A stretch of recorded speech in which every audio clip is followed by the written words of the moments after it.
हमारे प्रांगण में आज से बहुत कुछ परिवर्तन हो रहा है। अंधकार प्रकाश में बदल रहा है, निरुत्साह उत्साह में बदल रहा है, निष्क्रियता सक्रियता में बदल रही है। भगवानों, आज का दिन हमारे लिए दैविक शक्ति के आगमन का दिन है और दैविक शक्ति के रूप में श्रीपाल जी का पुण्य जन्म भी ऐसा ही था कि जिन्होंने करके दिखाया। खाली ही बातों गप्पा और गप्पीदास नहीं, तो प्रैक्टिकल करके दिखाया। ऐसे श्रीपाल का चरित्र भी हमको 15 दिन में पूरा करना है। अब तो एक के बाद एक कार्यक्रम ही हमारे सामने आने वाले हैं। दिवाली के जो 6 दिन है वो भी पहले वसुबारस, फिर धनतेरस, धनतेरस नहीं धनतेरस कैसी होती है, फिर मन चौदस कैसी आती है, धन दिवाली क्या होती है, और उसके बाद प्रतिपदा का स्वागत किस तरह से किया जा सकता है आदि सारे, और फिर भैया दूज तो है ही।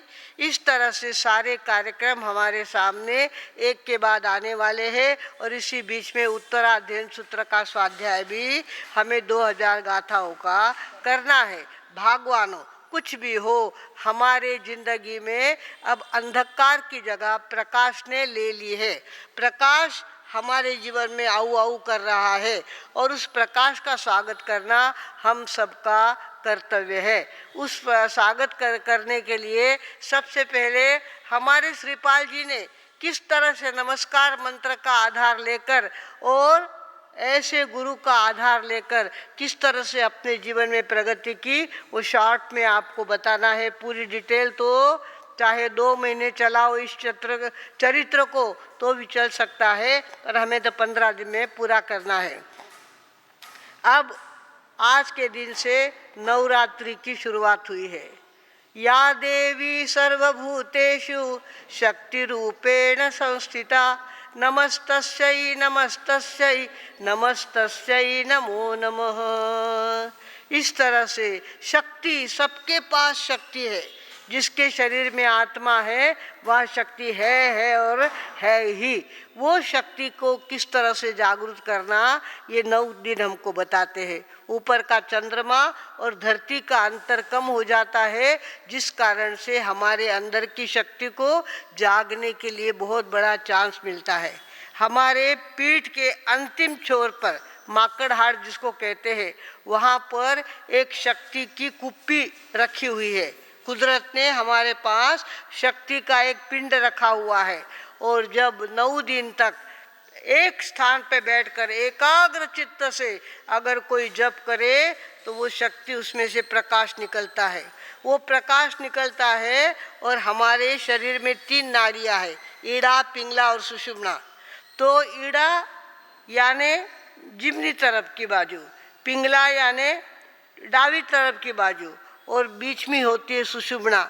उस सुषुम्ना में अगर प्रकाश चला गया, हमने प्रकाश को जागृत किया और वो प्रकाश अगर हमारे सुषुम्ना में चला गया तो हमारे अंदर में आमूलाग्र परिवर्तन आता है। सारे दुर्गुण बाजू में सरकते हैं और एक शक्ति का संचार हमारे अंदर हो सकता है। भगवानों, इस तरह की ऊर्जा हमारे जैसे आप लोग दीवार बनाते हो, दीवार के अंदर क्या करते हैं, एक आड़ी ईंट एक खड़ी ईंट, एक आड़ी ईंट एक खड़ी ईंट, ऐसे रखते हो ना।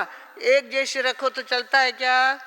नहीं चलता। आड़ी खड़ी ईंटें रखते हैं, तब जा कर के उसके अंदर ऊर्जा पैदा होती है और ईंट ईंट की शक्ति को खींचती है और ईंट ईंट को पड़ने नहीं देती, गिरने नहीं देती, अपने आप वो दीवार संभली रहती है। इस तरह से हमारे शरीर के अंदर भी अणु परमाणु है। कुछ परमाणु आड़े हैं और कुछ खड़े हैं। आड़े और खड़े परमाणु दोनों मिलकर के तीसरी एक शक्ति निर्माण करते हैं, जिसको काइनेटिक ऊर्जा कहते हैं, जिसको गतिशील ऊर्जा कहते हैं। ऐसी ऊर्जा हमारे अंदर भी पैदा हो सकती है, बशर्ते है कि हम साधना में अपने आप को जोड़ने का पुरुषार्थ करें। साधना में जो अपने आप को जोड़ देते हैं, उनका अपने आप शरीर का ग्रेविटेशन कम हो जाता है। नासिक के अंदर हमने देखा, एक भाई ध्यान करके बैठते थे और ध्यान करते करते वो 4 फीट तक ऊपर उठ जाते थे। 4 फीट धरती का ग्रेविटेशन उनका निकल जाता है, जिसको कौन सी ऊर्जा कहते हैं? तुरीय ऊर्जा, चतुर्थी बोलते हैं ना हम, तो तुरीय ऊर्जा होती है। तुरीय ऊर्जा यानी प्राण शक्ति का एकदम जागृत होना और ग्रेविटेशन का कम हो जाना, शरीर ऐसे ऊपर उठने लगता है अगर ध्यान की साधना सही अर्थ में हो तो। इस तरह से भगवानों, ये जो 9 दिन आए हैं हमारे लिए शक्ति के जागरण के दिन आए हैं। हमारे शरीर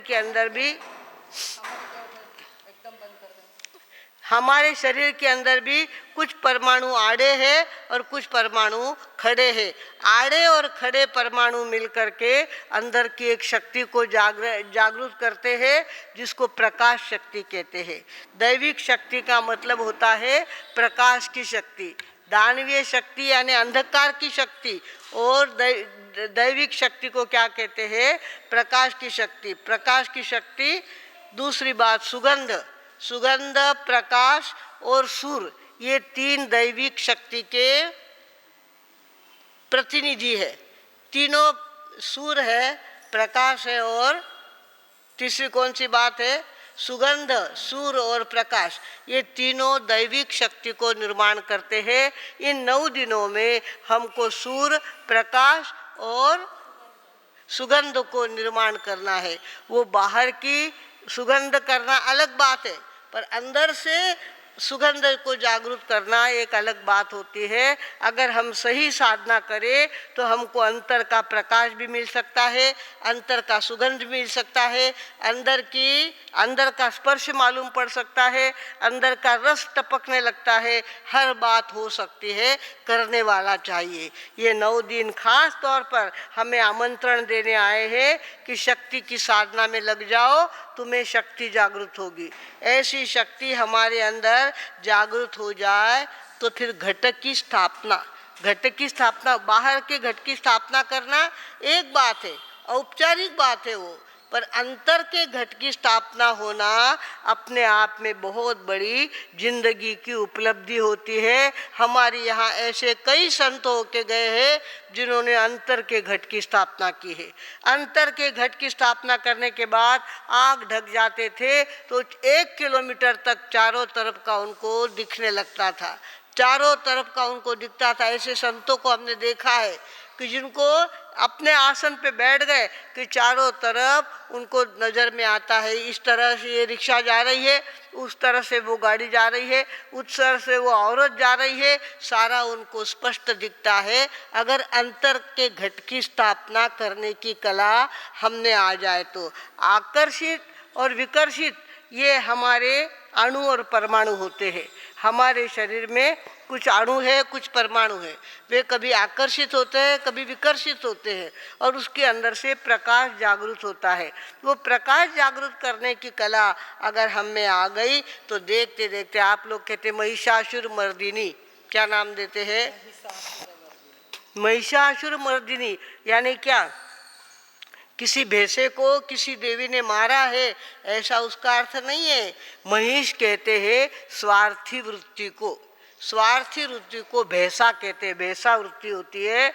और स्वार्थी व्यक्ति भैंसे जैसा होता है, उसका नाश जो शक्ति करती है उसको महिषासुर मर्दिनी ऐसी शक्ति कहते हैं। वो शक्ति अगर जागृत हो जाए, हमारे अंदर से स्वार्थ की भावना एकदम निकल जाए, हमारे अंदर ऐसी उच्च भावनाओं का प्रवाह चालू हो जाए, तो देखते देखते हमें प्रकाश, अंदर का प्रकाश, अंदर की सुगंध और अंदर का, तीसरी बात क्या? सुगंध, अंतर का सुगंध। महापुरुषों के शरीर से अपने आप सुगंध निकलती है। उनके कपड़े उतारते हैं तो उसमें से चंदन की बास आती है, उनके अंदर से सुगंध आती है। भगवानों, जो अंदर का प्रकाश जागृत करते हैं, प्रकाश, सुर और सुगंध, तीनों बातें जागृत होती है। और जो अंदर की शक्ति को नहीं जागाते, खाते पीते और सोते रहते हैं, उनको क्या होता है? दानवीय शक्ति जागृत होती है। और दानवीय शक्ति से क्या होता है? दुर्गंध आती है। कर्कश से उसकी आवाज़ रहती है और अंधेरे से वो भरा रहता है, उसको कुछ भी दिखता नहीं, कुछ भी ध्यान में आता है नहीं। एक तो दानवीय वृत्ति होती है और एक दैविक वृत्ति होती है।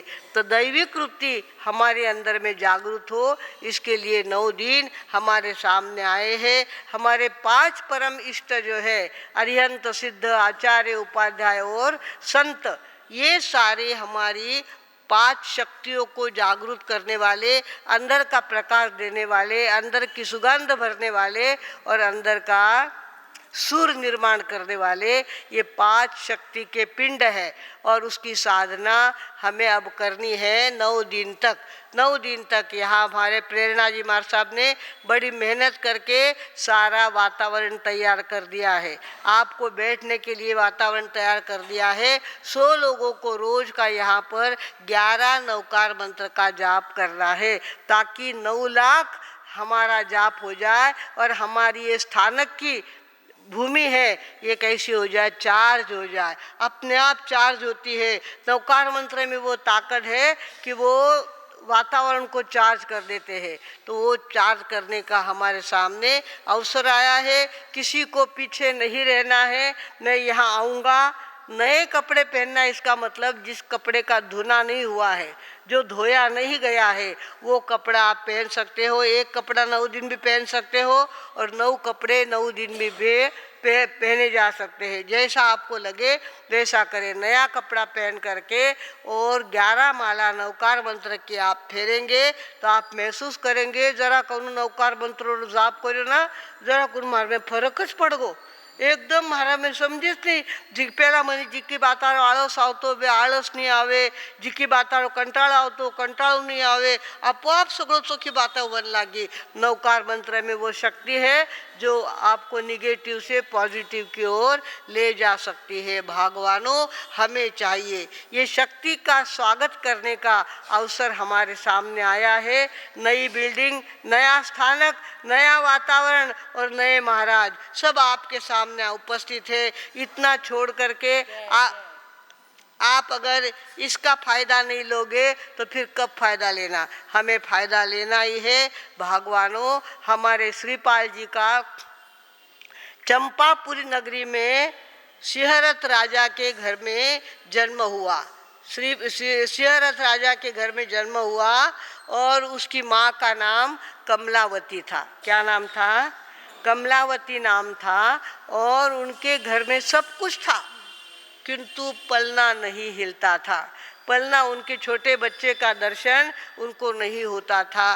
वे बहुत परेशान थे, किसी तरह से हमारे घर एक बच्चा पैदा हो जाए।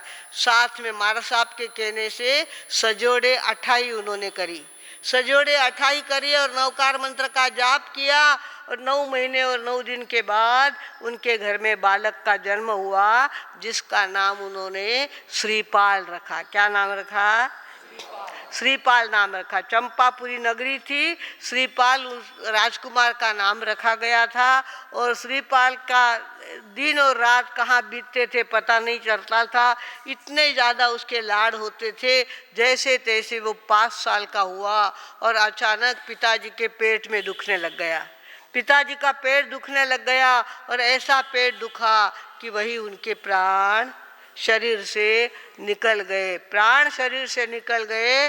और ये बात जब उनके छोटे भाई को पता चली, राजा के छोटे भाई थे, उनका नाम था वीरदमन। वीरदमन के पास ये बात चली कि बड़े भैया का स्वर्गवास हो गया है और भतीजा तो अब तक छोटा है। मैं वहाँ जाऊँगा, चढ़ाई करूँगा और उस राज्य पर अपनी सत्ता स्थापित करूँगा। ऐसा उसने सोच लिया। और छोटा सा बच्चा 5 साल का क्या कर लेगा? अभी जाते ही पहले उसका काम तमाम कर देंगे। सत्ता की लालच बहुत बुरी होती है। सत्ता की लालच आदमी को क्या करने नहीं लगाती ये पता नहीं चलता। सत्ता के वश में आज कुछ भी कर सकता है। तो काका ने क्या कहा, भतीजे की मैं हत्या कर दूंगा और मैं राज्य मेरे भाई का लेके रहूँगा। ये गुप्त समाचार उनके मती सागर नाम के मंत्री थे। मंत्री के सामने ये बात पहुँच गई। अरे यहाँ तो चढ़ाई करने की प्लानिंग हो रही है और छोटा भाई इस राज्य को हथियाने के लिए यहाँ आ रहा है। उसने महारानी को कहा, महारानी आपका जीवन धोखे में है, आपका देवर कब आएगा, कब आपके बेटे को ख़त्म कर देगा, कब आपको ख़त्म कर देगा, इसका कोई ठिकाना नहीं है। आपका यहाँ रहना बहुत खतरे से खाली नहीं है, आप तो यहाँ से निकलो। आधी रात को 5 साल के बेटे को लेकर के महारानी पिछवाड़े के दरवाजे से कहाँ निकल गई, राजवाड़े के बाहर निकल गई, जंगल के रास्ते से आगे आगे आगे आगे बढ़ने लग गई। और आगे बढ़कर 5 साल के बेटे को लेकर चलना कोई आसान बात नहीं होती है। 3 महीने का बच्चा भी हो तो हाथ दुखने लगता है। 5 साल का बेटा वो नींद में था, नींद में उसको उठा करके ले जाना कोई सामान्य बात नहीं थी। पर उसने अपने बेटे को साथ लिया और वहाँ से जंगल से बाहर निकलने लग गई। कितने तो पहले ऐसी सड़कें थोड़ी थी, पहले तो उबड़ खाबड़ जमीन रहती थी, कभी पैर गड्ढे में जाता है तो कभी कांटा चुभता है, तो ऐसा कुछ कुछ होता रहा। और इस तरह से करते हुए अपने 5 साल के बेटे को लेकर महारानी कहाँ निकली है, कहाँ निकली है, जंगल की ओर निकल पड़ी है। अब जंगल में जाने के बाद क्या क्या प्रसंग उसके साथ होते हैं ये तो समय आने पर आपको बताएंगे। हमारा समय इतना ही था। आज हमने घट की स्थापना करना है। घट में यहाँ नमस्कार महामंत्र की स्थापना करना है और हमारे घट को प्रकाश से भर देना है। प्रकाश से भरेंगे हम लोग तो निश्चित रूप से आई हुई नवरात्रि हमारे लिए सफलता का रास्ता लेकर के आएगी, सफलता की बातें लेके आएगी।